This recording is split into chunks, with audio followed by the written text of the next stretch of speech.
My name is Emini Artur. I live in Rozzano, and I've been in Italy for almost 10 years. The city where I was born is Elbasan, and I'm still very much tied to it. I was 19 when I arrived from Valona with a rubber raft, more or less like everyone during those days. Whoever overcomes the crossing knows what I went through.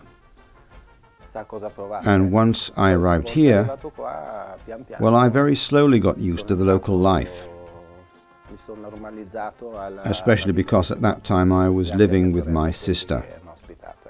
It was somewhat easier for me because I had a home and I felt safer, even if I didn't have my legal documents. I'd learned the Italian language as a child because I grew up watching Italian television. I never lacked anything because I was lucky enough to meet some young people here in Rozzano. And the first one that I met was Antonio. One evening we went for a drink and I met the others, with whom I became good friends. He worked in a construction company. Antonio was a plumber and a welder, and I began to work as a bricklayer. I'd never held a shovel in my hand, but slowly I began to use it, and also to know how work here in Italy functions. If you want to work, you can always find something. It's not too difficult to find a job. The difficulty lies in getting to the end of the month, since I'm the only one paying rent and must also pay for a car to move around. In making a few calculations, I just get by at the end of the month. And I know a lot of people, and that's including Italians who can barely make it to the end of the month.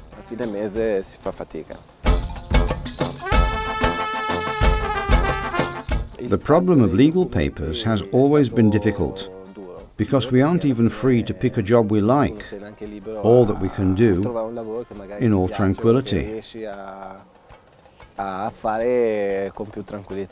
Many times I was forced to accept jobs just to have a contract and to be able to renew my papers. And I worked for a lot less money than I could have earned. It's not possible that after 10 years a person like myself, who has always worked, must still worry about obtaining a residence permit. The last time I requested a definitive residence permit, since I had residency, a rented home, and a contract of fixed-term employment. And they accepted my request. But when after 2 years, and 2 years are not little, I went to pick it up, they gave me a residence permit that expired in 2012. How can we renew legal papers if we can't find a job? Well, I hope that in 10 years I can have a family, I can have a house, and what you call a normal life. Nothing more than life without complications.